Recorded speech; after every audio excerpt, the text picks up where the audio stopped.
Hello and welcome to our special live streaming COVID-19 Frontline on CGTN. I'm Zhou Yun.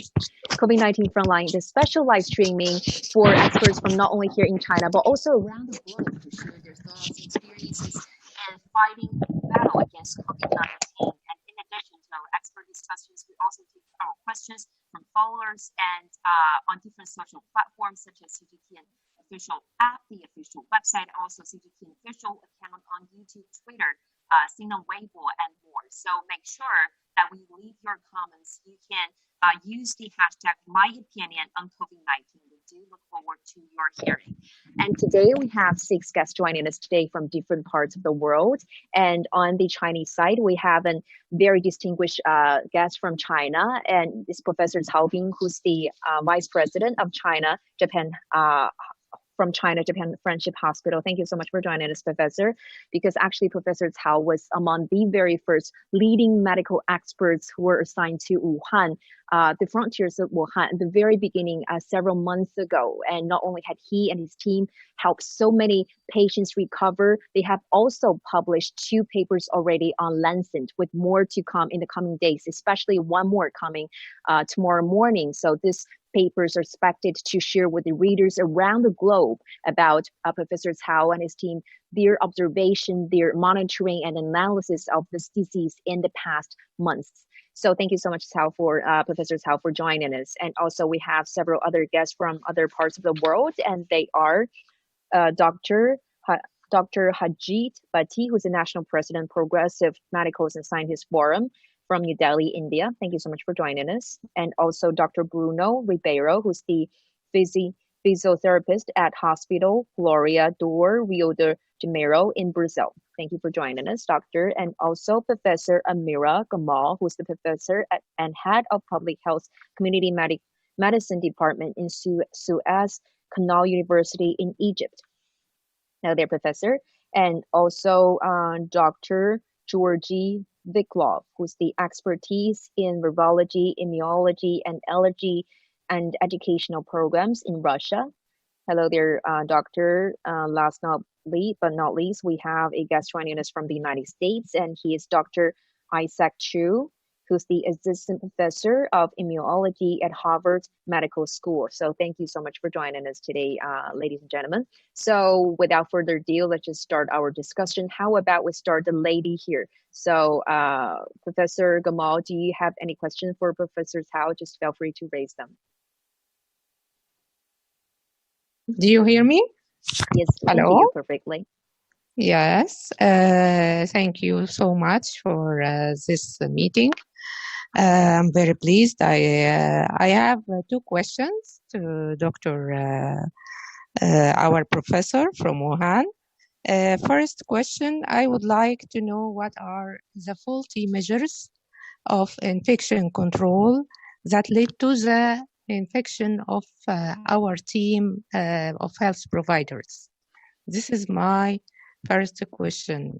Because we wish to know what to do to prevent this from happening. My second question is, up till now, WHO is denying the airborne infection as a route of infection. Do you have any evidence of occurrence of airborne infection? Thank you.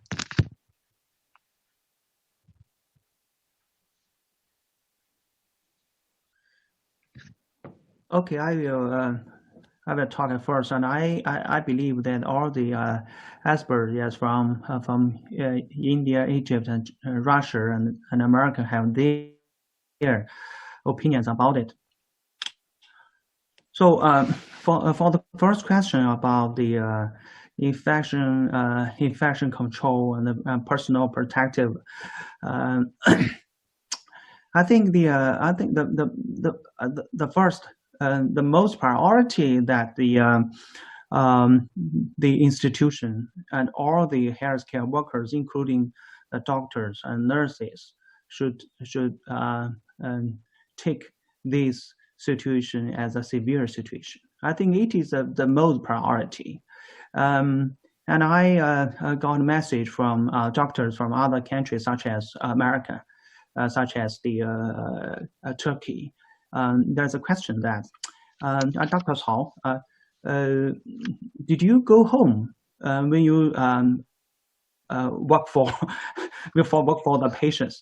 So in China, it's not a question, but I think it's a question from other countries, because I believe that the doctors and nurses, yes, took the normal life as they used to before the pandemic. But the first advice is that it's a new situation. It's a new medical affairs situation. So it's not a problem. It's not a question whether the doctors or nurses can go home after they left the isolation ward. So simply to answer the question is that all the doctors and nurses stayed nearby. They did not go home. It is the routine practice in China for doctors and nurses who are taking care of the patients of the COVID-19.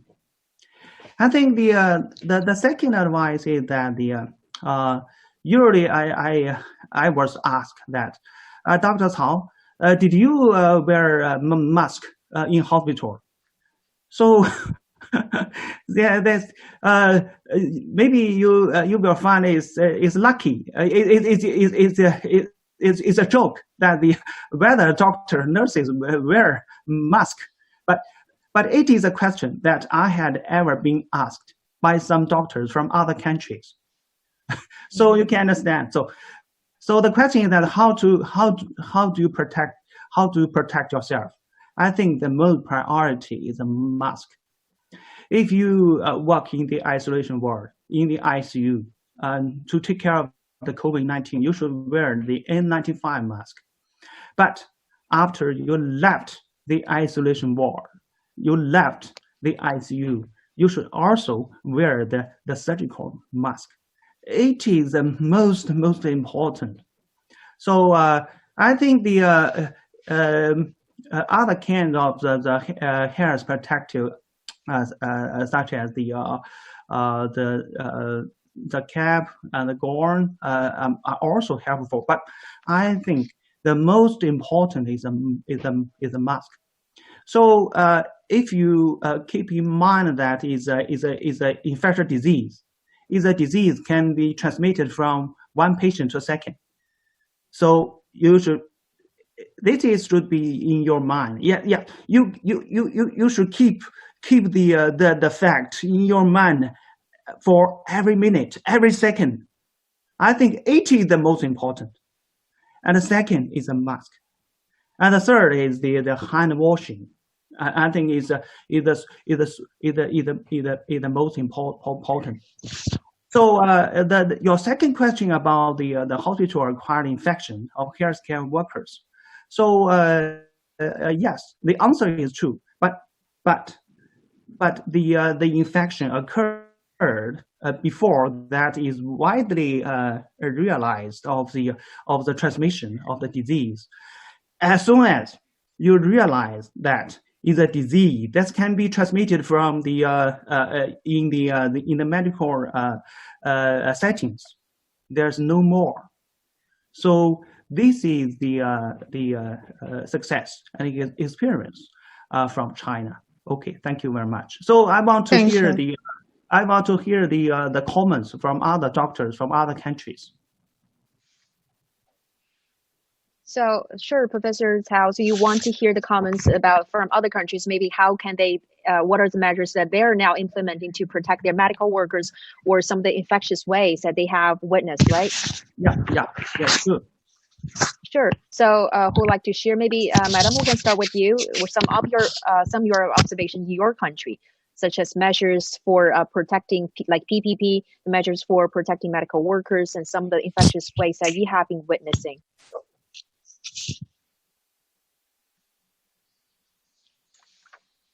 So, Professor Gamal, can you share with us on that? You have to turn on your audio, please. Turn on? Yes, now it's good. Yes, you can keep talking. Thank you. Okay. Yeah, okay. Actually, we have we are following the WHO measures, and we are trying to use the mask as much as possible, because sometimes, it is not available in some places, and also not all equipment are available everywhere, but still the mask and the gloves, at least they are available. But still, up till now, up till today, we are discovering new cases among healthcare workers in some places. We don't know up till now why. That's why I'm trying to discover. But yeah, in most places now, equipment like mask, but not N95. Usually it is the surgical mask. In some places it is an N95. But if it is not available, the surgical and the gloves, some places they have the whole isolation suit, but not everywhere. Maybe at least or everyone in the isolation hospitals, they have it. But in normal hospitals, they have the normal equipment. So that's why I asked you the second question about the airborne, because maybe this is something happening and we don't know about it. Thank you. Thank you so much, Professor. So yeah, for gentlemen, who else has a question or has this a comments on this question, just feel free to join us. Or who else has a question, feel free to raise them. Dr. Chu? Oh, thank you. Dr. Chao, I have a question about the immune response, actually. So what is the state of the antibody testing in China and serological analysis of the COVID-19 response? And in your opinion, how long-lasting would immunity be for the virus? I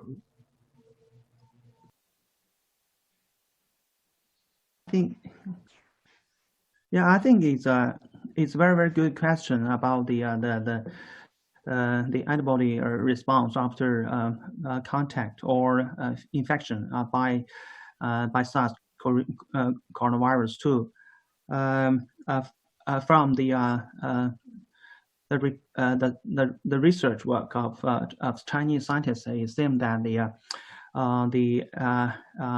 IgM antibody developed within 1 week, and there's an increase of the antibody titers together later followed by IgG, and it seems that the IgM can the IgM titer can decline after 2 or 3 weeks, and the IgG titer still remain high as long as 2 months, that is 60 days. But at this time, we have no more even longer follow of the dynamic change of both IgM and IgG. And I think another lesson we have learned is that if we want to answer the question that whether the antibody response is a marker for recovery or the deterioration of the disease, that we have to think about the neutralizing antibody, but not the general antibody. Maybe you are an immunologist. You may understand that the neutralizing antibody is very, very important for the protection of the host. And we are now using the antibody to the receptor binding domain, and that is the antibody to RBD. But it's not widely used in general practitioners. So the neutralizing antibody is only done in institute and in the research laboratory. But the general antibody, both IgM and IgG, is widely accepted by general hospitals. Yes, your question is about the zero surveillance here in Wuhan and in other cities of the country. The answer is yes, but But at this time, yes, we have not finished the detection of the general population. But I know that in some institutes, the serial response testing is done, yes, for healthcare workers. Although there are some healthcare worker infection in some institutes, but it seems that the positive ratio of antibody is not so high as we have imagined. We still need more clinical work and more research work, yes, to understand the immune response, such as the patient's acute infection in the convalescence and the long-term follow. And we also want to compare the difference of the antibody response between mild illness, moderate illness, or severe or critical illness. And we want to answer question that whether the slow response of the antibody is related to the adverse outcomes such as death. So there are a lot of questions. And we also want to understand that whether neutralizing antibody, the titer neutralizing antibody is protective, and it is a marker, yes, for us to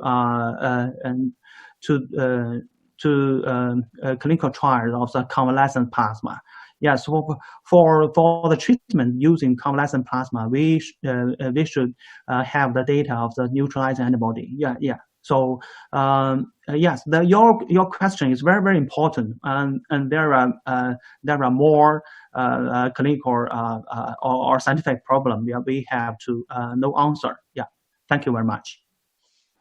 Thank you for the great answer. So maybe Dr. Bickloff, do you have any question? Because now we're saying the situation in Russia is now like the growth of confirmed cases have been on the high, especially also the border area between China and Russia is also increasing. So maybe you have a question on the COVID-19 as well. So just feel free to join in.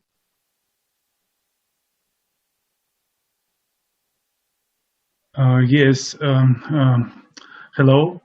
Thank you for invitation. According to official statistics, currently there are 32,8 people infected the last day, plus more 4,000 cases. 273 people died and 2,590 people recovered in Russia. Pandemic peak could be reached within 10 days from now. And I have 4 questions for professor from Wuhan and for colleagues. Right, so you have 4 questions, right? You can just ask, maybe you can ask the first 2 and then we can go back to you after everyone else asks a question. So maybe you can ask the first 2 questions. Will that be good? My first question, what are the most effective approaches of treatment pneumonia caused by the COVID-19 in China, your practice? And the second question, what is the percent of patients with pneumonia caused by COVID-19 in China? It's very important for us. And next question, what is frequency of mixed infection? We described mixed infections, for example, flu plus COVID-19 and other combinations. And last question, what are the success factors in stopping the pandemic COVID-19? Many countries suggest containment measures. So what can be added? Thank you. So it's 4 questions. Maybe we can answer them one by one, Professor, right? Yeah. So the first question is that what kind of treatment for COVID-19 with pneumonia, right? Yes, right. Approaches of treatment protocols. Yeah. I think it's a good question. Yeah. At the very beginning, yes, the COVID-19 raised the attention by clinicians in Wuhan is because of there's a cluster of patients with pneumonia. At that time, yes, when we first look at the patient with pneumonia, yes, I work with the local physicians in Wuhan, yes, we have the same impression that it's a can pneumonia. We can classify it as viral pneumonia because such patients have the high fever, dry cough, shortness of breath. And very few patients have the purulent sputum. And it seems that the patient have normal white blood cells and the normal neutrophils, but the patient have the low lymphocyte counts and the normal procalcitonin. And the typical CT scan of these patients is characterized by ground glass opacity of both lungs. So for a pulmonologist physician, yes, I realized immediately that this pneumonia is more like viral pneumonia. Because this is the second time I have encountered a pneumonia caused by coronavirus. Last time is SARS, as back at 2003. And during the last 17 years that in China, Chinese physicians have experience of other kinds of viral pneumonia, such as pandemic H1N1, human infection H5N1, and human infection caused by avian influenza H7N9. So for Chinese primary physicians, yes, we have experience of the adults patients with viral pneumonia.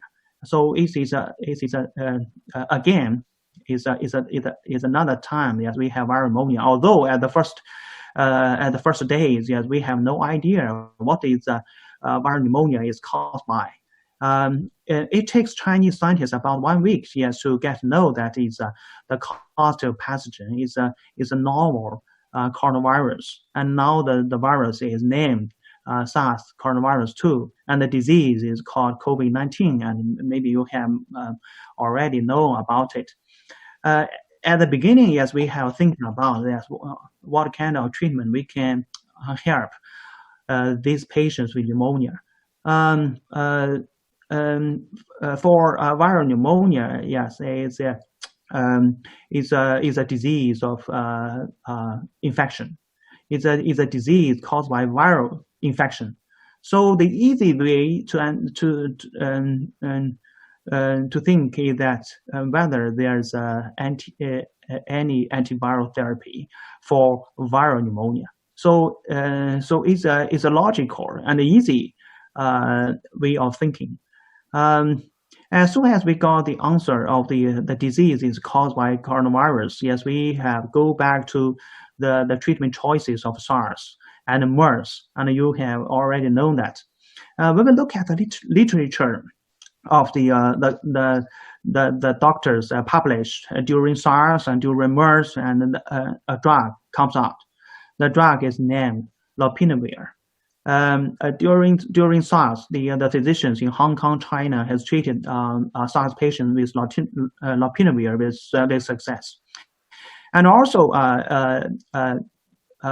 in the epidemic of MERS, the doctors in Arab area also use lopinavir in combination with interferon alpha or interferon beta to treat MERS. They also published their results, although there's no reported randomized controlled trials. So you can understand that it is the first choice that we think in our mind that maybe lopinavir is helpful for COVID-19. This is why yes we have designed a clinical trial of lopinavir in severe patients with pneumonia, and we passed the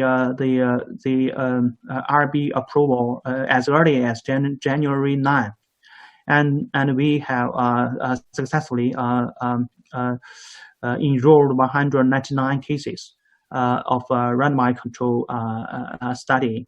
Yes, one arm is the lopinavir combination with standard therapy, and the control is the standard therapy according to the Chinese guideline. And and the good news is that we have published data in New England Journal of Medicine last month. We use the primary outcome is the time to clinical improvement. It is not first time we use this primary outcome because that I have mentioned that my team and I have already studying viral pneumonia for more than 10 years. During the last years, yes, we have investigated the effective antivirals for influenza viral pneumonia, another kind of viral pneumonia. And we follow the international guideline. That is the primary endpoint.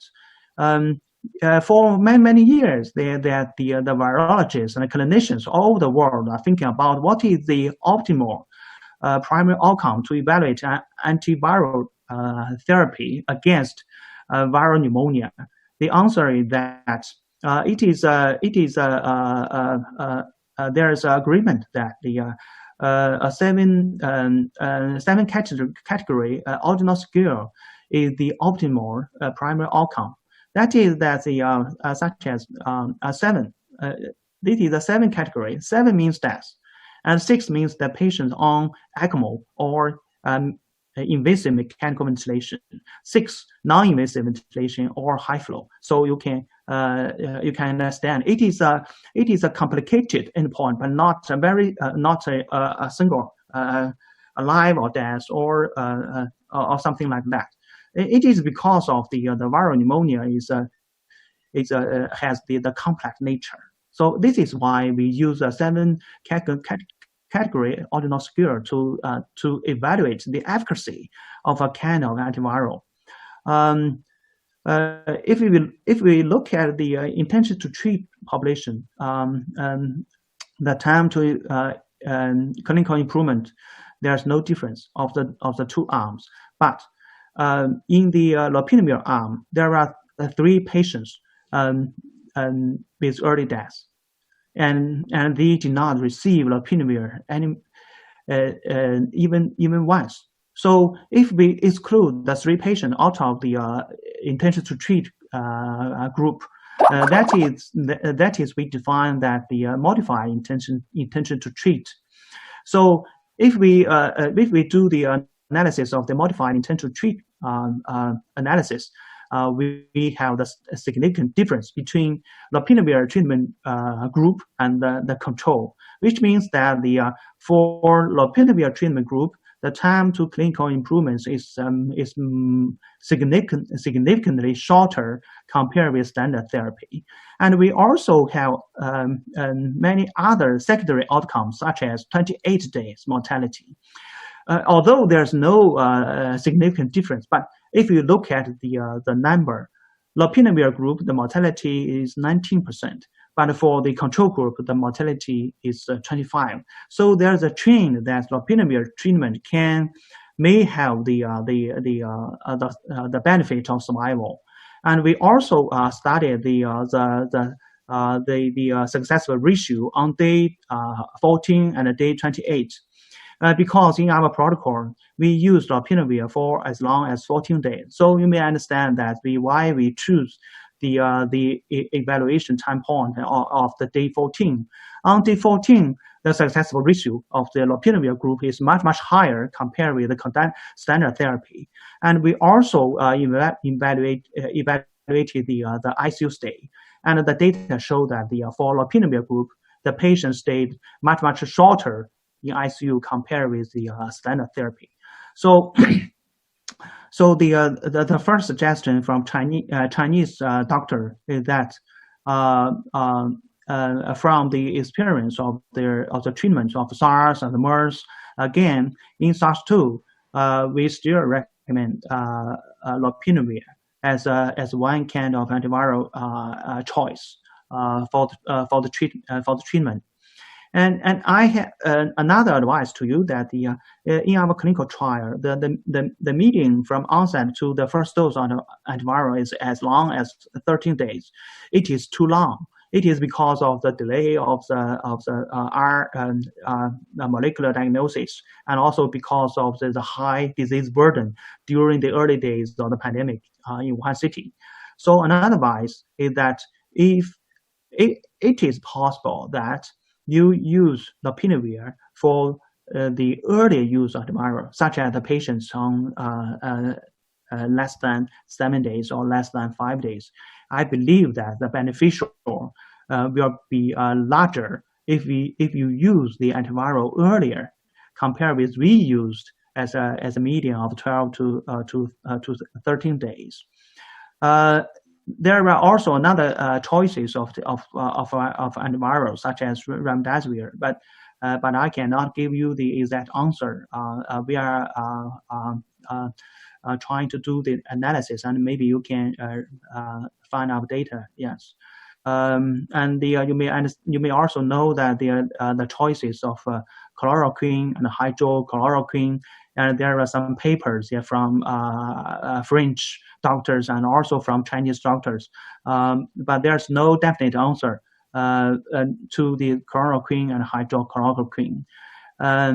And also there are some anti-immune modulator therapy, such as the human monoclonal antibody to AR6 receptor. But I know that the clinical trial are still going on. Yeah, we should be patient to wait for the final results of such clinical trials. So this is the specific treatment for the COVID-19 with pneumonia. But we have to remember that the supportive therapy is also very, very important. For pneumonia patients, maybe the patient have shortness of breath or dyspnea or low oxygen. So oxygen therapy is very, very important for such patients. And if the patient comes to hospital delay, maybe the patient is already on a severe condition. Severe disease or COVID-19 is manifested by the clinical features such as the low blood pressure, the acidosis, and the low urine output. This kind of features is characterized by sepsis or septic shock. So this is very, very important that for severe critical care cases, sepsis is very, very common. And this sepsis is not due to bacterial infection, but by the viral infection alone. And you will read our paper, tomorrow morning at 6 o'clock in Beijing time in Lancet. In this paper, we showed our findings of the SARS coronavirus 2 viral sepsis. So for many years, the clinicians slowly understand that sepsis is not only due to bacterial infection, but also can caused by viral sepsis and viremia. The severity of illness is actually due to the viremia, because in China the pathologist has done autopsy and find that the viral particle is not only in the lung but also other organs. So it is a clear clue that the viral replicate in the lungs and spread through the blood to other parts of the body and cause viremia and sepsis. So every kind of treatment target to the sepsis is also the treatment choice for severe COVID-19 with pneumonia. So this is a very brief introduction of the treatment for such patients. So if you want to know more, yes, I want to share our paper with you. Over. The paper, Professor Cao, so the paper you referred to is the one that will be published tomorrow, or which paper is it? It's the paper. So you can just pay attention to the latest paper that will be published tomorrow morning in Lancet, right? Which is written by Professor Cao and his team. So Professor Cao, so maybe before we answer more questions from Dr. Vic Lau, we can take a question at the comments and questions from our followers on different social platforms. So we got hundreds of different questions, and now we have selected a couple of them. And now let's take a look at the big screen. And the first one is from Facebook, which is is it true that coronavirus can lose our smell power too? So maybe Professor Cao, you can answer this. Will that damage our smell system? What is smell system?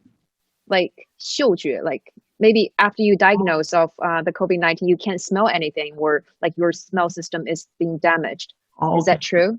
Yeah, it's unusual feature of the disease, but maybe, but in my clinical work, yes, I have no such findings. Sorry, Okay. yeah, maybe other doctors can answer the question. Dr. Actually, Chu, Dr. I think Cao, yes, I think you have related to this. yes, but do you have something to share on that, Dr. Chu? Because I heard you have like similar research area on that, right? Yeah, we're interested in neural inflammation as well. So maybe it's a follow-up question to Dr. Cao.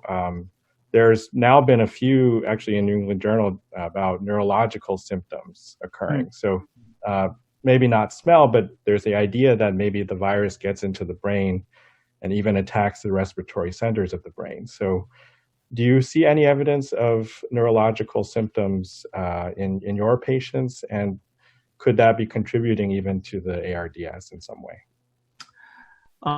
Yeah, I don't think the neurological problem lead to ARDS, but we do have some evidence of the brain damage. Yes, the pathologist in Wuhan has done autopsy, and they have the evidence of thrombus of the brain vessels, and they're characterized by stroke.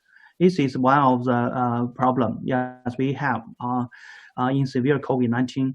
And from the autopsy, as the pathologist did find the inflammatory cell infiltration of the brain.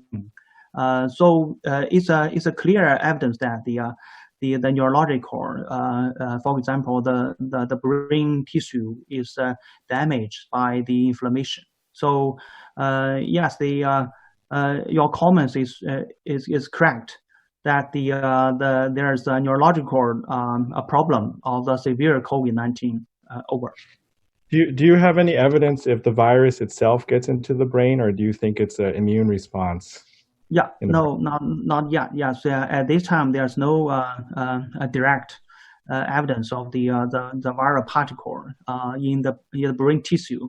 It seems that the brain damage is due to indirect damage caused by the over-inflammation response. Over. Thanks. What about you, Dr. Chu? Do you have something to share with us on that front? Because we heard you have you're conducting similar researches on that area, actually. Well, I think there is an interesting aspect also is the lung innervating nerves, which control breathing and bronchoconstriction. And if there is damage to the nervous system, that could contribute to the more severe respiratory issues. That's something we're interested in. Thanks. Thank you. So now let's go back to the follower question. Let's take a look at the second one. It's from the Chinese follower who left a comment on Sina Weibo. So the English translation is, I'm a little bit worried about the asymptomatic cases. So in this period of time, what we should do to better protect ourselves? So Professor Cao?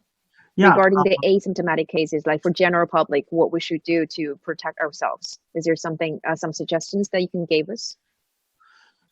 Yes, but as a doctor, yes, we when we make the diagnosis of symptomatic disease, yes, we have to be very careful because that some of the patients only present with mild illness, which means that the boy or girl may ignore his symptoms. Sometimes the symptoms is not so severe, just like the mild cough or lazy or the loss of appetite. So sometimes the the patients did not report to the doctors or did not report to the hospital.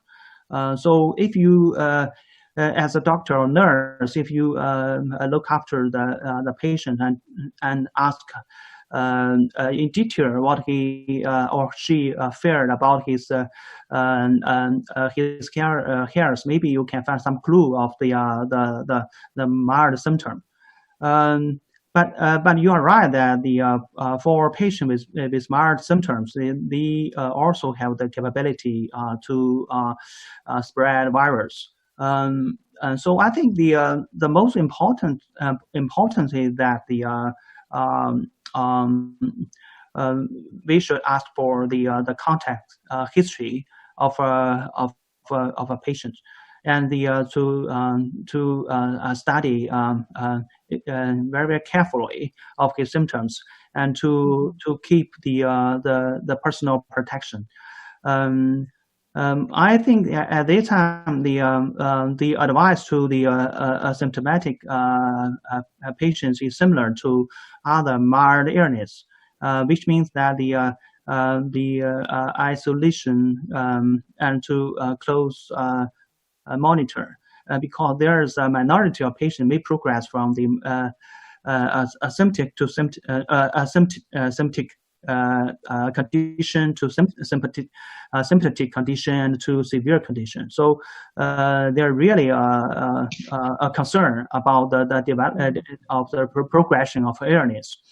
And for general populations, I think nowadays that we should still keep the social distance, especially for crowded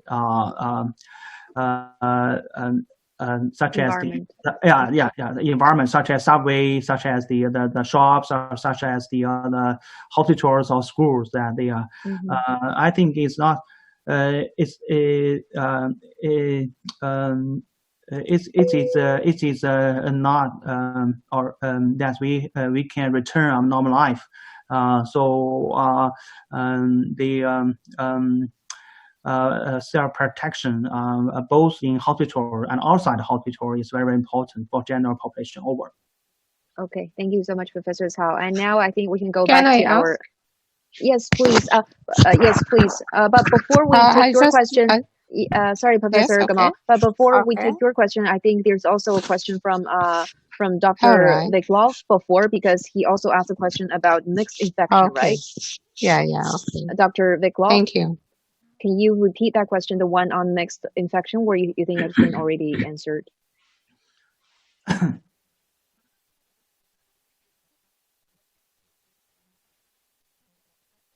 Dr. Viklov, yes.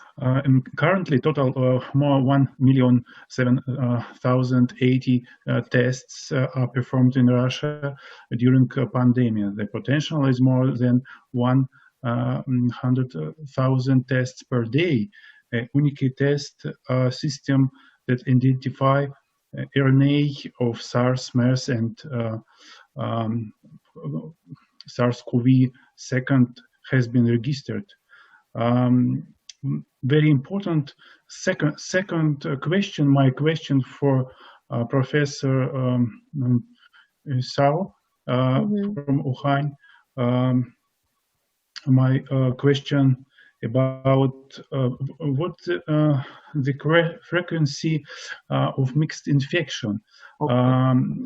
We described mixed infection, for example, flu plus COVID-19. About your practice in China in present time.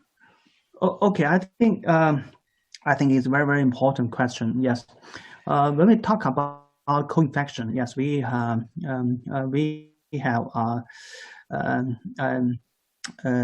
think about two situations. The first is the co-infection in community.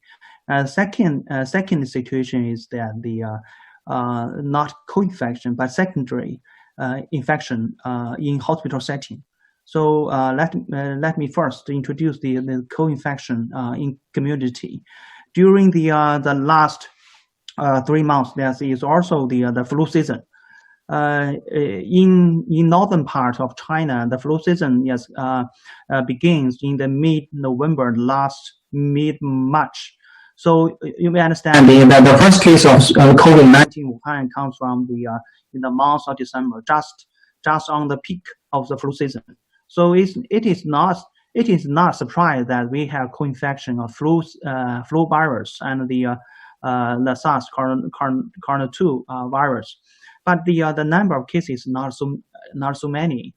And at the beginning, the doctors also use the oseltamivir as a combination for treatment of COVID-19 with pneumonia. So it is easy to understand the doctor's choice of oseltamivir.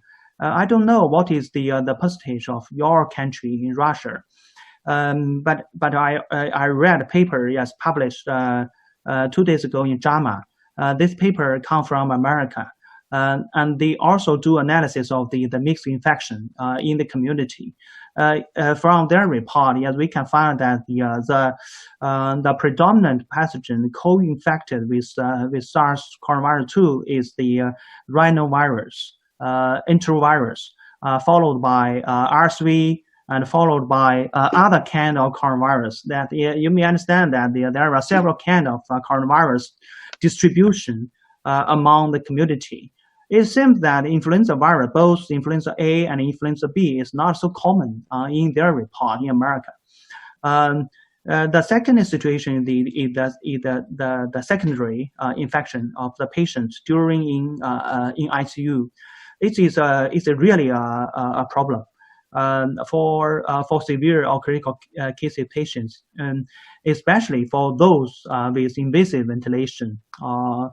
And the nosocomial bacterial infection is not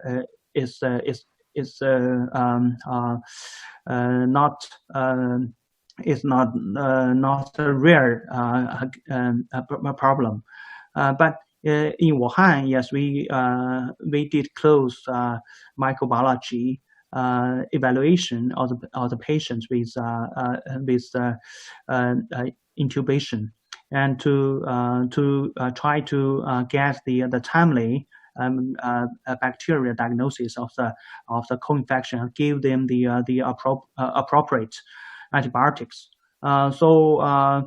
It seems that antibiotic is not helpful at the beginning of the COVID-19, but maybe antibiotic is helpful for secondary bacterial infection.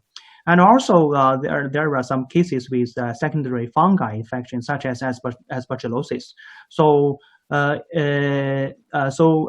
clinicians should be very careful about the development of the invasive aspergillosis of lung, and to give the anti-fungi therapy to those patients. Okay, thank you very much for your good question. Over. Thank you, Professor Tao. So yes, Professor Gamal, maybe we can go back to you for your question if we have more time, because we still have some guests who hasn't raised their question. So yeah, Professor Gamal, please go ahead. Yes, someone was talking about the asymptomatic. I just wish to know, do you have a percentage for the carriers? They are asymptomatic and no mild or nothing at all. They are normal, but carriers. Do you have in Wuhan something like this? And you did, I don't know how to know it, or did you try to do some researches on it? Thank you. You mean here in China, right? Yes. Carriers of COVID-19. Carriers of COVID-19, but it's asymptomatic. Yes, a carrier is asymptomatic, yes, but not diagnosed. Okay, yeah. Sorry, but I think maybe the expert in CDC will be more familiar with your question. Yeah. Because I'm a clinician and working in the hospital. Sorry, maybe, you're right that there's some asymptomatic carrier of the virus, and from yes, maybe you may read the paper. Yes, the first case in Germany, and the case were published in New England Journal of Medicine, and the data show that the asymptomatic carrier can also shed virus, yes, to the close contact. So it's really a danger. Yeah. So I agree with you that um, um, um, um, as we should keep the close monitoring of the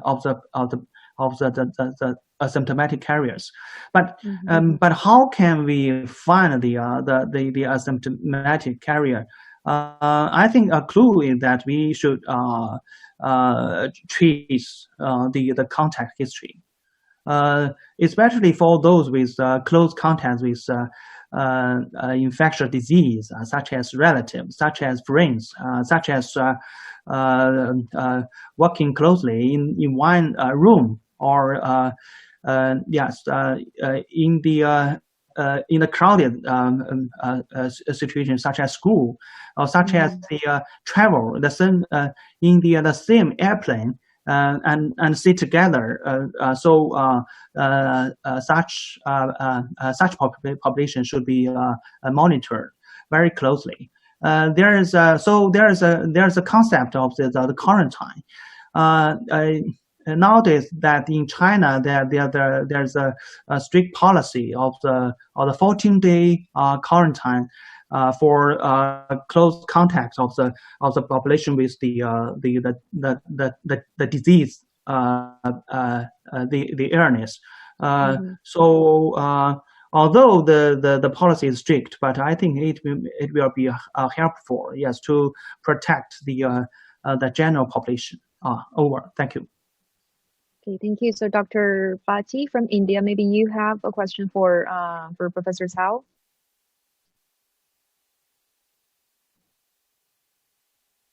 Thank you for having me this opportunity to talk with Dr. Chow from Wuhan and other all frontline workers, and I am really appreciate this effort. First of all, I want to tell about the scenario in India. In India, we are somewhat fortunate that we are not seeing such a high level of infection, and the infection is still have a restricted pattern in India. And we are also seeing that we are, as per our Indian Council of Medical Research, they told that that we are still in stage 2, like only person to person transmission. Only few hotspot areas were seeing community transmission, but mostly we are at stage 2 only, and we are not seeing that much. And this might be uh, possible because India has imposed one of the largest lockdown, means putting 1.3 billion people in the under a strict lockdown is itself a very bold and positive approach which was taken. And second thing which I want to mention is that about the healthcare workers, as I am a doctor, I am a frontline worker who is working over COVID patients, and we have divided the hospitals into high risk and a low risk areas. Like the high risk, as already mentioned by Dr. Chow, that we have an ICUs, wards, and screening areas who are looking after directly to the COVID patients, and the low risk areas where we are not suspecting COVID patients were coming. Now, my two questions for Dr. Chow. The first one is that even after providing a proper equipments into the high risk areas, like proper equipments, N95 mask, hazmat suit, double gloves, shoe cover, head cover, face shield, everything is provided in the high risk areas. Even in the low risk area, we are providing with the surgical mask and gloves, and everything is every possible PPE is provided to the doctors, but still we are seeing many of the healthcare workers getting infected. And if you see in New Delhi, every sixth healthcare worker is getting infected from COVID.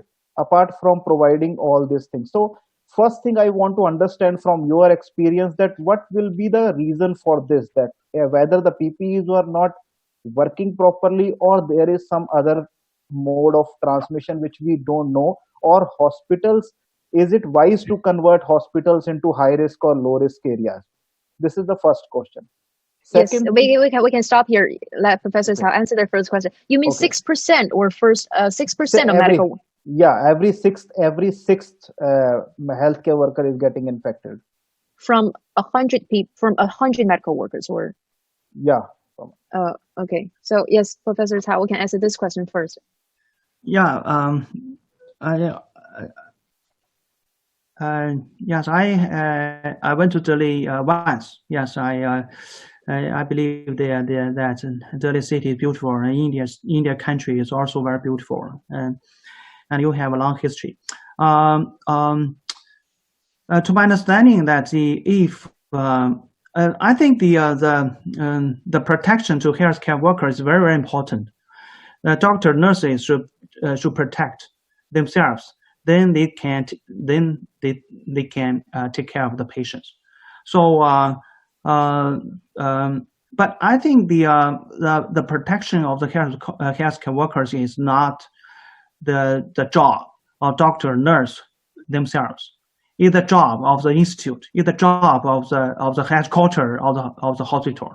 So you may understand, is a whole job of the hospital. So before the doctors or nurses went into the isolation room, yes, for taking care of the patient, he or she should get training. The training how to wear the mask properly, how to wear the gloves, and how to wear the gowns properly.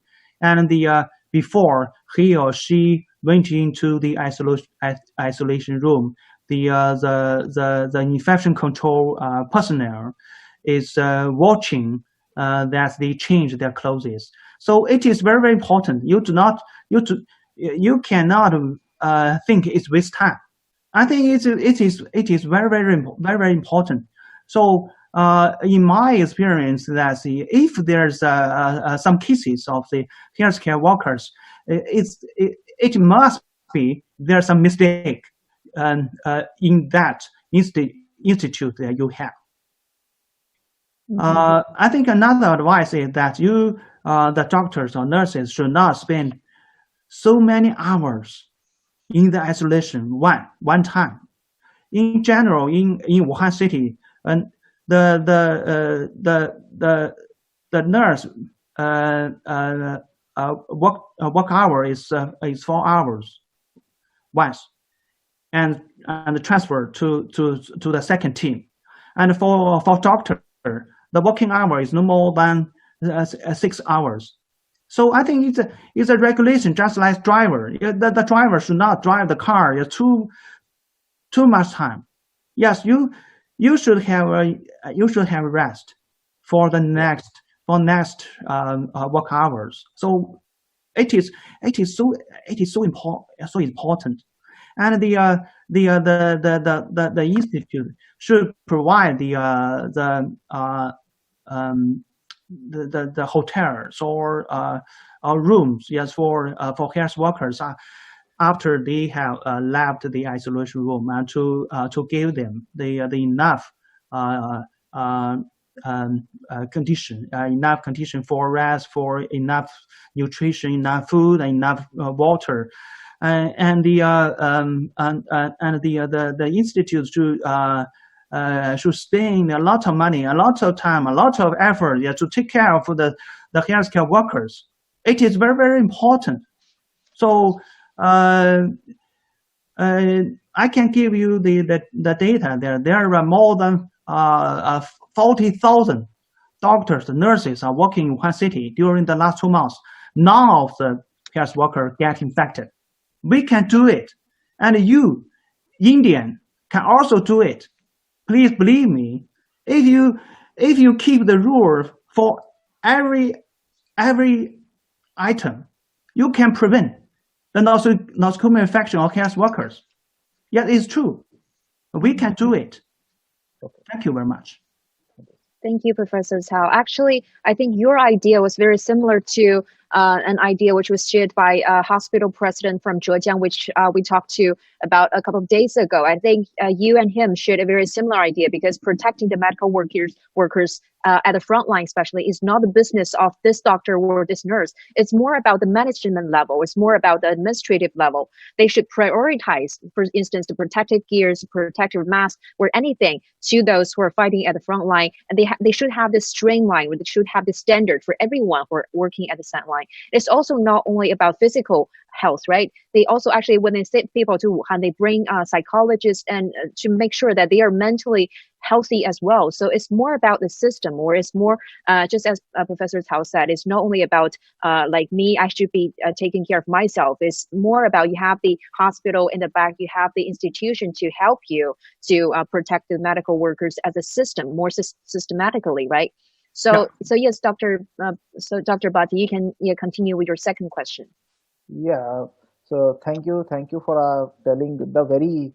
I'm very impressed while listening that 40,000 health workers are working in Wuhan, but none got infected. So this is a really good thing to know.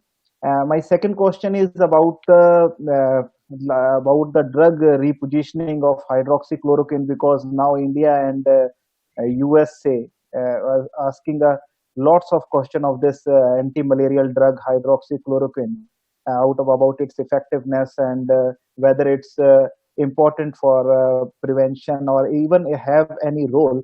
So what's your experience on the drug and how you rate this drug? Means whether it is it must be taken, or how, or its side effects are more dangerous than its effect.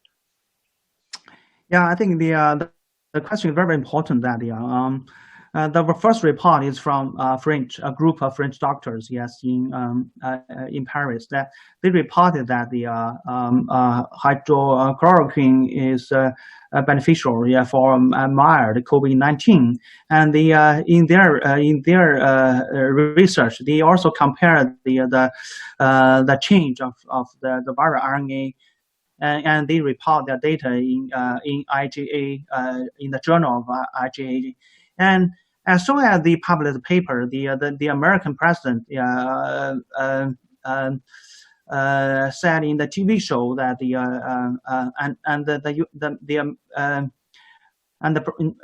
American president all give pressure to FDA that he asked the American FDA to supply the hydrochloroquine to general practitioners. But I think it's too early as far as to accept the efficacy of the hydrochloroquine. As you mentioned, that not only the efficacy is not proven, but also the risk of the toxicity, especially for the toxicity to the heart. Yeah.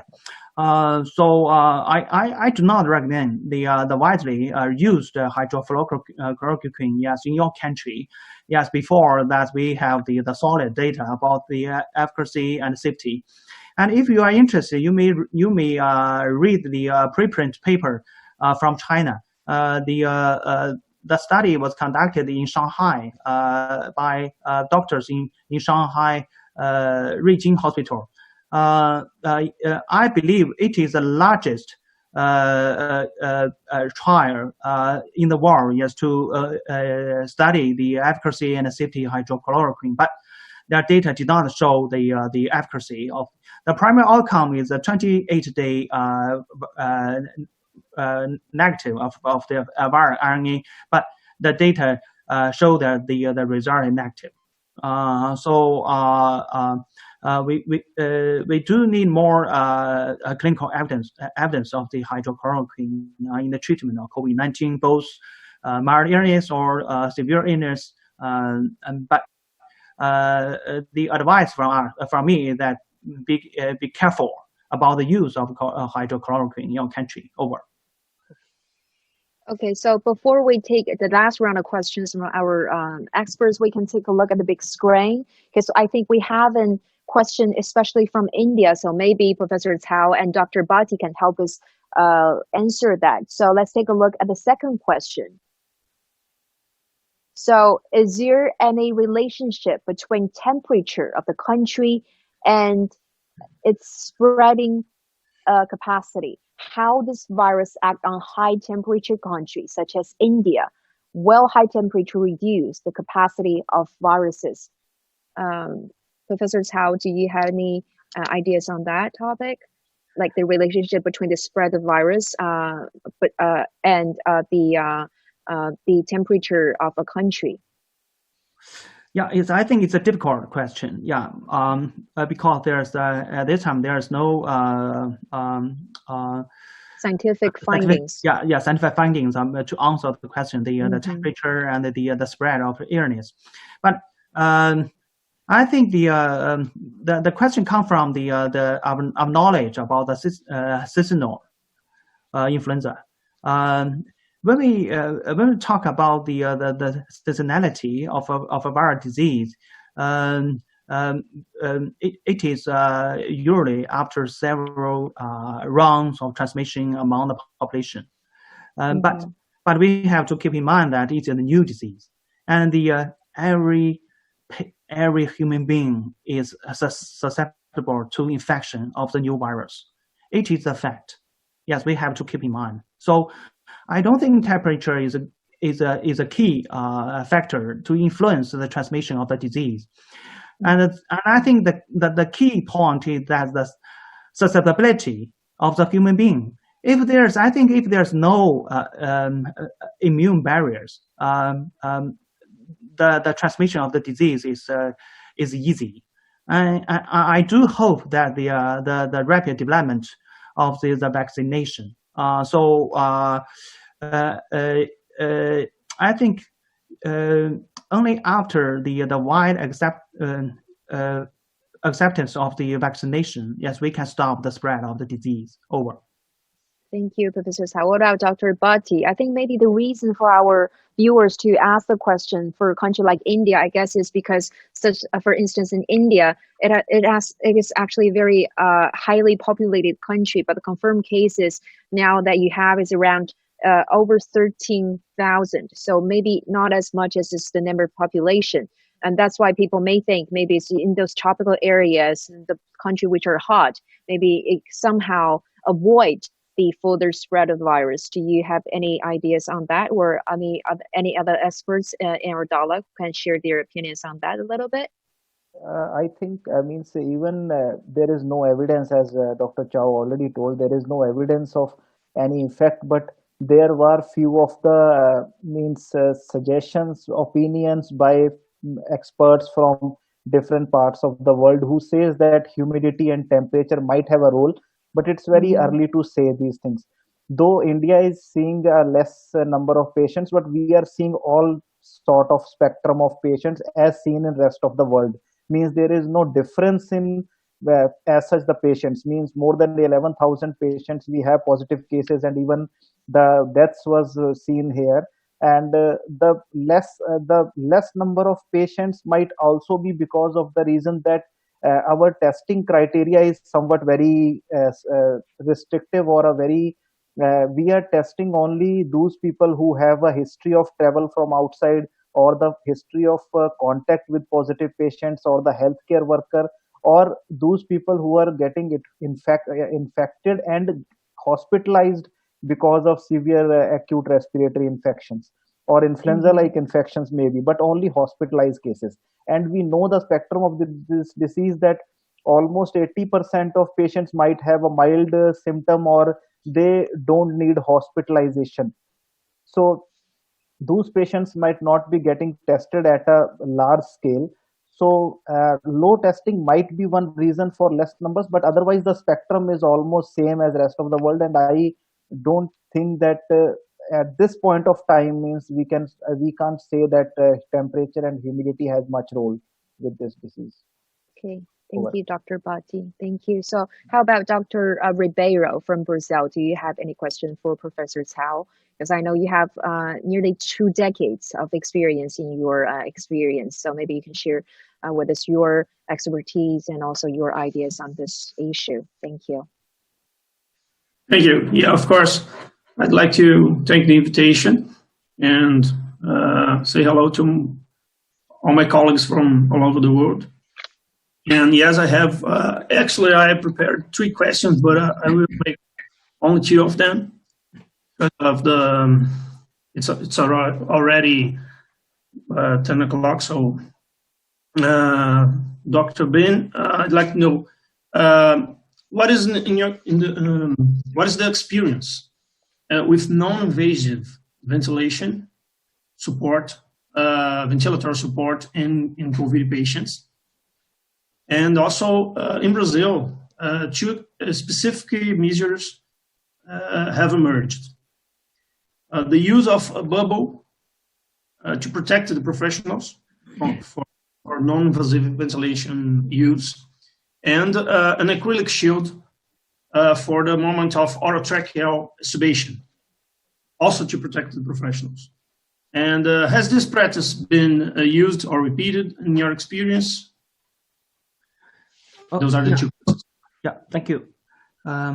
Yes, for patients with low oxygen, the oxygen therapy is very, very important and helpful for COVID-19 patients. I think for patients with the moderate low level oxygen, such as the PO2 to FiO2 around 200, yes. High flow is the optimal choices for those patients because it is easy way, yes, to deliver oxygen, and the workload of nurse is less compared with non-invasive ventilation, and also the patient will tolerate the high flow easily compared with non-invasive ventilation. But we do use the non-invasive ventilation for some of the patients. When we look at the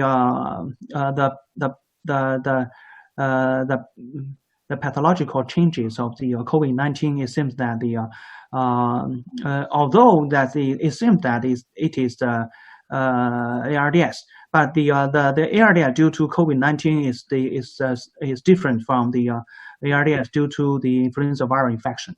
It seems that the non-invasive ventilation is not so successful compared with we had before during the seasonal influenza. I think another lesson, yes, we learned from the non-invasive ventilation for severe or critical COVID-19 that we should not delay the intubation. For non-invasive ventilation, for the first 2 or 3 hours, yeah, we should look at the response of the patient to the positive pressure. If there's no response, and if there's a rapid deterioration of the oxygen condition, maybe the intubation is recommended, yes, to those patients. In China, we do not use that you use in Brazil of the bubble equipment. And maybe next time, yes, you give us your experience, your advice of how to use the bubble in hospital settings. Thank you very much. Over.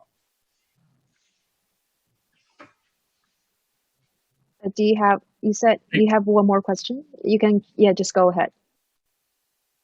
No, actually not. Oh, okay, great. So, okay, Dr. Chu, you have one more, right? No, I don't. Sorry. Okay, great. So, anyone else has any question? No. So, if no, we can just. I just want to ask us last question to Dr. Chow. That if he have to choose one thing, like the more testings or a strictly imposed lockdown, so what he will choose? Means which will be a more effective way he can think, that a strictly imposed lockdown or more and more testings? Means what will be a more better approach for restricting this disease? Sorry. Yeah. Yes, I didn't get that either. So, Dr. Bhatti, do you mind rephrase your question a little bit? Yeah. Sorry for that.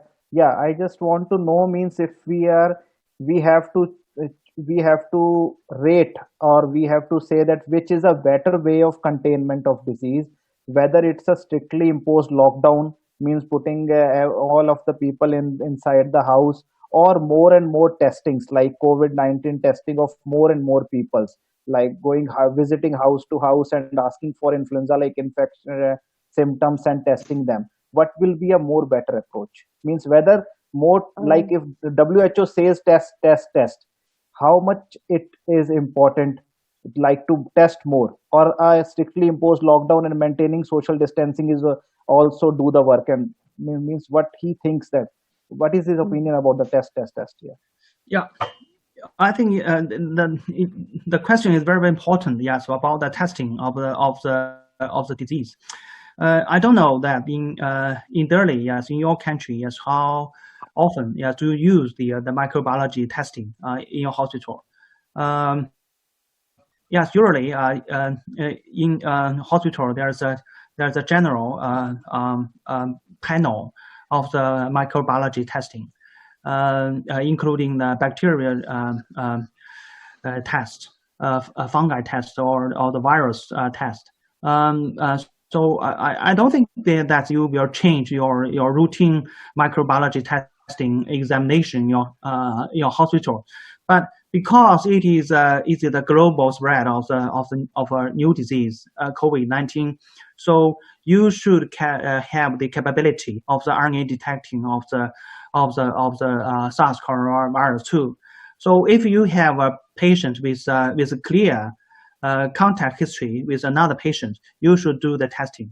And if you have a patient with suspected to have pneumonia with unknown origin, you will do the testing. The testing is the first step, yes, to protect you and protect the patients in the same ward with the suspected case. So I don't think you should worry about the test. Test is a good help. Yes, I know that in America they even do the testing for some even wider populations. I agree with that. The test is very, very important. Over. What about, I think, yeah, Dr. Bhatti also asked about the containment. What are the most effective approach in containment, right? Do you like lockdown or any other approaches do you think that are helpful in containment? Is that right, Dr. Bhatti? Yeah, yes.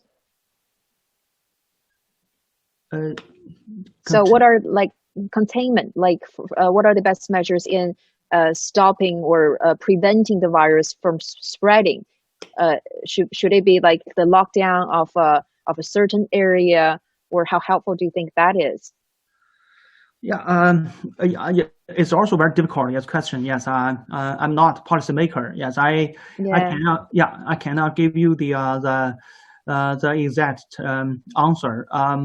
Yes, I think every country, every city has their own economic or social or culture difference. So yeah.